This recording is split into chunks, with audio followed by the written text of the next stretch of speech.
নমস্কার, আমার নাম সৃষ্টি বড়ুয়া কথা। আমি একটি কবিতা আবৃত্তি করছি।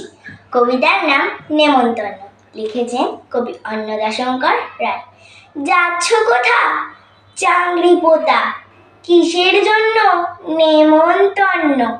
বিয়ের বুঝি না বা বুঝি, কিসের তবে ভোজন হবে? শুধুই ভজন, প্রসাদ ভজন। কেমন প্রসাদ যা খেতে স্বাদ? কি খেতে চাও ছানার পোলাও, ইচ্ছে কি আর সরপুরিয়ার? আহ কি আয়েশ রাবড়ি পায়েস, এই কে বলি ক্ষীর কদলি। বাহ কি ফলার সবরি কলার, এবার থামো ফজলি আমো।